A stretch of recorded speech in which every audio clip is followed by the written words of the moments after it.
한강에 빼곡히 건설된 한강다리, 요즘에는 조명까지 달려서 밤에 드라이브하면 아주 멋집니다. 도시의 낭만이 배가 됩니다. 좀 멀리 나가봅시다. 인천공항을 달리다 보면 멋짐이 뚝뚝 흐르는 영종대교가 있고, 그 다음 건설된 인천대교는 유려한 곡선과 장쾌한 주탑이 해외로 떠나는 여행자의 가슴을 설레게 합니다. 항구 도시 부산은 어떤가요? 해운대 앞바다에 펼쳐진 거대한 복층 현수교, 광안대교는 그 아름다움으로 인해 해운대 아파트는 광안대교가 보이느냐 안 보이느냐에 따라 집값이 달라질 정도입니다. 광안대교는 최근에 건설된 북항대교, 남항대교와 어우러져 미항 부산을 더욱 아름답게 만듭니다. 가수 조용필의 돌아와요 부산항이처럼 부산항이 돌아오고 싶은 항구가 되는데 멋진 교량들이 큰 몫을 하고 있습니다. 통상 교량은 토목공학의 꽃이라고 불립니다. 일단 교량 설계는 구조공학으로 불리는데 설계 자체가 수학과 물리학의 연속입니다. 겉에서 보면 그냥 다리지만 설계 단계에서 바람, 지진, 하중, 토질 등 모든 것을 고려해야 하는 데다 미적인 감각까지 가미해야 하니 한마디로 토목의 종합예술이라고 봐야 합니다. 그래서인지 교량 엔지니어는, 아니 구조 엔지니어는 다들 석박사 이상의 학력자 중에서도 상위 클래스들이 맡고 있습니다. 실제 도로, 철도, 하천 엔지니어들도 구조 분야는 토목의 쌀,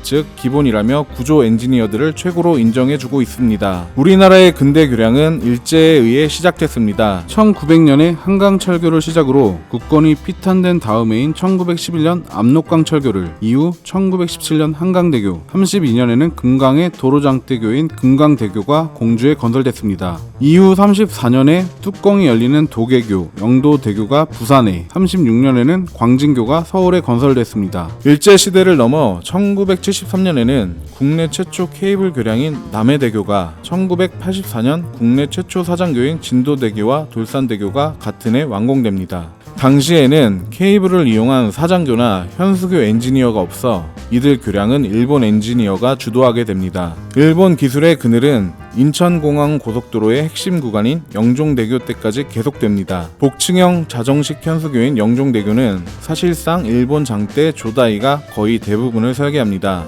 하지만 80년대 중반부터 국내에서도 자체적으로 케이블 교량을 건설할 능력을 갖추게 됩니다. 1989년에는 올림픽을 기념하는 올림픽대교가 국내 최초로 콘크리트 사장교로 건설됐고, 91년에는 지간 125m의 강동대교가 사무기술단에 의해 설계됩니다. 여기서 참고로 지금은 사라졌지만 사무기술단은 한국 교량 엔지니어링의 사관학교이자 최고 기술력을 가진 엔지니어링사였습니다. 전세계급의 교량 엔지니어 대부분이 사무기술단 출신입니다. 이후 2000년 완공된 강합성 사장교 서해대교는 완벽히 국내 엔지니어만 참여해 완공됐습니다. 서해대교의 기술은 현재 교량에도 그대로 적용되고 있는 기술의 이정표로 자리매김합니다. 2000년 이후 광안대교, 이순신대교, 파령대교, 고군산대교, 제2남해대교는 완벽한 국산화를 이뤄내며 한국의 교량 엔지니어링은 세계 수준에 다다르게 됩니다. 특히 현수교인 이순신대교는 이순신 장군의 탄신일인 1545년에 맞춰 주경관장이 국내 최대인 1545m에 달하고 있습니다. 이는 단연코 세계 최장 수준으로 초대형 유조선이 2대가 교행을 할 수 있습니다. 현재 전세계 구조 엔지니어들은 교량 기술력의 기준점인 초장대 교량의 수준을 주경관장 기준 사장교 800m, 현수교 1000m로 보고 있습니다. 물론 경관장이 길다고 무조건 최고는 아니지만 뭐 그렇다는 겁니다. 한국은 이미 이 수준을 넘어서 전세계급의 기술력을 갖추고 있는 것입니다. 전세계급 기술력은 덴마크 코비, 독일의 랩, 미국의 에이컴, 영국의 아럽 모트 맥도날드, 프랑스 시스트라 등과 조다이 오리엔탈 등 일본 엔지니어링사가 가지고 있습니다. 한국도 전세계급 엔지니어링사와 같은 급으로 올라왔습니다. 문제는 중국인데 최근 10년간 막대한 시공 물량을 내세운 강주 아우대교를 비롯해 수많은 장대 교량을 건설하며 치고 올라오고 있습니다. 2017년 한국의 구조 엔지니어링 수준이 세계 최정상 수준으로 올라간 일이 있었습니다. 터키 역사상 최고의 영웅은 1차 대전 당시 처칠의 갈리폴리 상륙을 막아내고 터키를 독립시킨 아타튀르크입니다. 터키의 국부입니다. 이 갈리폴리 전투, 아니 터키 말로 차나칼레 전투 승전이자 독립 100주년을 기념해 건설하고 있는 1915 차나칼라 대교 수주전에서 한국이 일본을 꺾었기 때문입니다. 대림산업과 SK건설 그리고 입찰 설계를 평화 엔지니어링이 담당했는데, 한국 컨소시엄은 IHI, 이도추상사, 일본 고속도로 인터내셔널로 이뤄진 일본 컨소시엄을 기술력으로 눌렀던 겁니다. 공사 금액이 3조 5천억 원이나 되다 보니 당시 아베 신조 총리는 에르도안 대통령과 정상회담을 열고 이 프로젝트를 언급하면서 수주전을 펼쳤고 입찰 마감 일주일 전에는 장관급 인사를 터키에 파견하는 등 전방위적인 지원을 아끼지 않았습니다. 하지만 한국 컨소시엄은 주경간장 1991m로 세계 기록을 가지고 있는 아카시 대교보다 30m 긴 2023m의 현수교를 제안했고 최종 승리했습니다. 이로써 차나칼레 대교는 아카시 대교를 제치고 전세계 1등의 주경간장 기록을 보유하게 됩니다. 여기서 재밌는 건 주탑의 높이는 318m로 3월 18일이 터키가 영국을 무찌른 날이고 2023m의 주경간장은 터키 100주년을 형상화한 것입니다. 입찰 설계를 했던 평화 엔지니어링은 이미 터키에서 이즈밋 제3 보스포러스를 브루나이, 베트남, 인도에서 거대 교량 프로젝트를 수행한 전세계급 실력자입니다. 특히 브루나이 PMB 교량은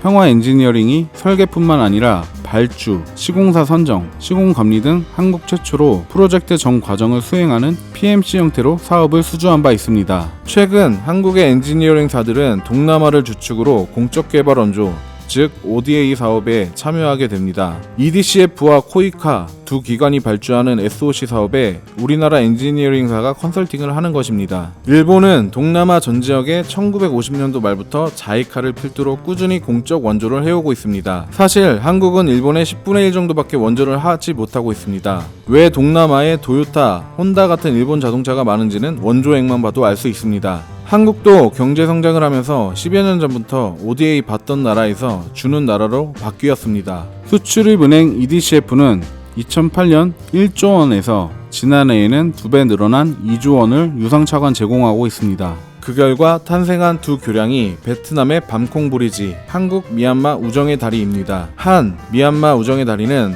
달라 교량으로 불리는데 미얀마 최대 도시 양곤 밑에 있는 달라 지역을 연결하는 프로젝트입니다. 달라는 우리나라로 치면 1970년대 강남 개발을 연성시키는데 EDCF에서 1,700억 원을 차관 지원했고 수성 엔지니어링이 설계를, GS건설이 시공을 하는 한국 프로젝트입니다. 미얀마 현지에서는 우정의 다리에 대한 관심이 집중되고 있는데요. 한국에 대한 이미지도 올라가 얼마 전부터 비자까지 면제됐습니다. 1983년 아웅산 테러 당시에는 완벽한 적성국이었던 걸 보면 SOC를 통해 양국 관계가 크게 진전됐다고 볼 수 있습니다. 중국, 미국에 이어 교역 3위국인 베트남에도 우리나라 차관이 투입되고 있는데요. 교통 사정이 열악한 베트남 남부 메콩강에 EDCF가 2,400억 원을 투자해 밤콩대교를 올해 완공시켰습니다. H형 주탑의 미려한 밤콩대교는 베트남에서 최고로 아름다운 교량으로 손꼽히고 있습니다. 특히 주경간장이 베트남 최대인 450m로 베트남 고위 관계자들이 입을 떡 벌렸다는 후문이 있을 정도입니다. 밤콩대교의 설계는 국내 유수의 엔지니어링사인 다산 컨설턴트가 수행했습니다. 한국의 교량 기술은 이미 세계적인 반열에 올랐다는 게 전세계 구조 엔지니어들의 공통된 의견입니다. 앞으로 장대교량 시장은 동남아와 남미, 아프리카 등 저개발 국가를 중심으로 지속적으로 발주될 예정입니다. 당장 필리핀만 봐도 섬나라이면서 섬과 섬을 연결하는 교량은 전무하고 2억 5천만 명이 살아가고 있는 인도네시아는 가장 큰 섬인 자바와 수마트라가 연결돼 있지 않습니다. 한국의 교량 엔지니어의 팔뚝힘과 우리 정부의 지원이 있다면 토목공학의 꽃이라는 교량 시장에서 한국이 세계 시장에 한 발 더 나아갈 수 있을 겁니다. 1970, 80년대는 노동 중심의 저부가 가치 시공이 해외 건설을 주도했다면 21세기에는 고부가 가치 지식 산업인 엔지니어링이 주도하고 있습니다. 단순히 해외 건설을 얼마나 했나 보다 고부가 가치 분야를 선도하느냐가 향후 세계 시장을 좌우할 겁니다. 재미있었다면 구독과 좋아요, 재미없었다면 싫어요를 눌러주세요.